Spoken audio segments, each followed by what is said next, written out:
আমরা তাদের পক্ষে। আমি প্রত্যেকটা দলের লোকদেরকে অনুরোধ করব, দলের পক্ষ না করে ন্যায়ের পক্ষে থাকুন। যে ন্যায় করবে আমি তার পক্ষে, যে অন্যায় করবে আমি তার বিপক্ষে। যদি এই নীতি ও আদর্শ লালন করে আমরা চলতে পারতাম তাহলে দেশের অবস্থা এরকম হতো না।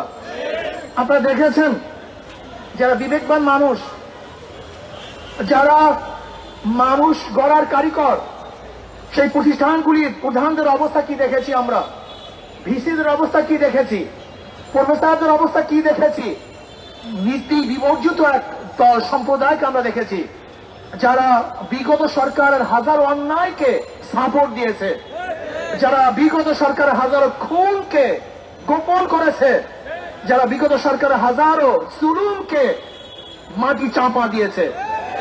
এটা বিবেকের কাজ নয়। যদি সেই সময়টি আমরা সবাই অন্যায়ের বিরুদ্ধে রুখে দাঁড়াতাম, অন্যায়ের প্রতিবাদ করতাম, তাহলে আজকে শেখ হাসিনা ফেরাউনের দরজায় পুষত না, সে অনেক আগেই সংশোধন হয়ে যেত। কিন্তু আমরা তাদের এই জুলুম অত্যাচারকে স্বীকার করার কারণে আজকে শেখ হাসিনা এবং তার দলের অবস্থা এই পর্যন্ত পুষছে। আজকে যারা অন্তর্বর্তীকালীন সরকার আছেন, আমি অনুরোধ করব,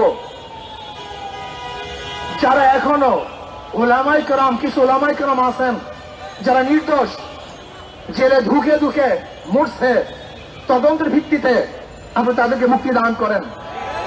আর যারা অন্যায়কারী তাদেরকে কিন্তু আবার এই ফাঁকে ছেড়ে দিয়েন না, তাহলে দেশ কিন্তু আবারও সন্ত্রাসের শিকার হবে।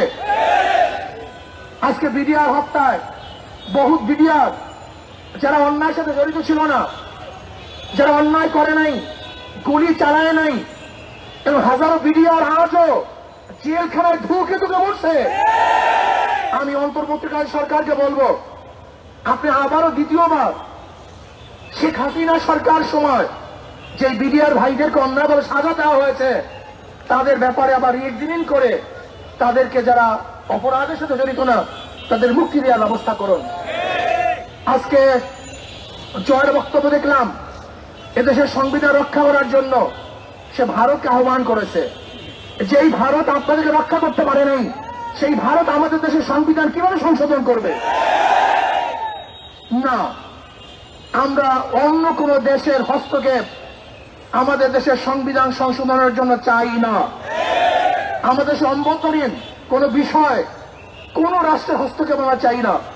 আমাদের দেশের সমস্যা সমাধান এদেশের জনগণ করবে, অন্য কেউ করতে পারবে না।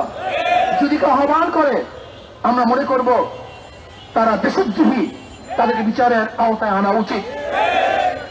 আজকে হিন্দু সম্প্রদায় মিছিল মিটিং করতেছে, মন্দিরে আগুন দেওয়া হয়েছে, অমুকি নির্যাতন করা হয়েছে।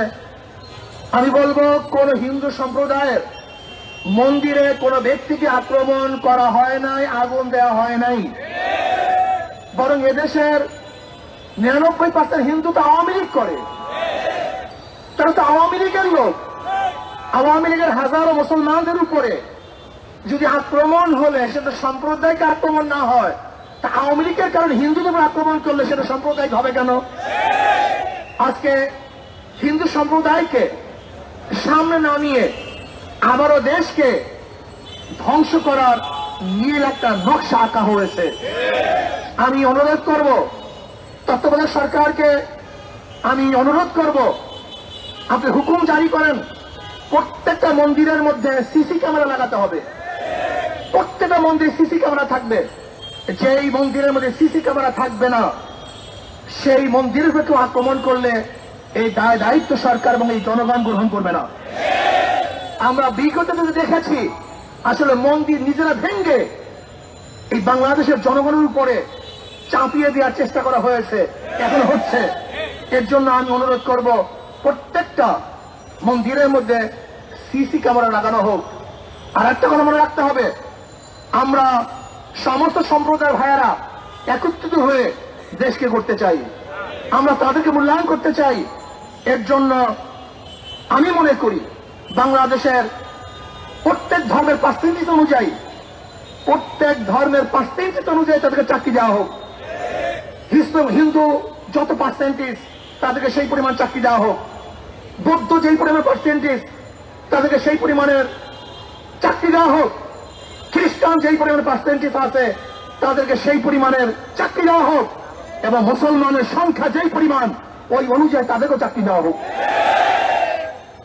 প্রিয় ভাইয়েরা আমার, আজকে দেশকে দ্বিতীয়বার ধ্বংস করার চক্রান্ত করতেছে। আমরা সজাগ আছি, আমরা এই আন্দোলনে ছিলাম, সামনের কাতারে ছিলাম, আমাদের ভূমিকা ছিল সর্বোচ্চ ভূমিকা ছিল, সবার সাথে আমরা ছিলাম। দেশ রক্ষার জন্য আমরা ইনশাআল্লাহ আসি, থাকবো ইনশাআল্লাহ।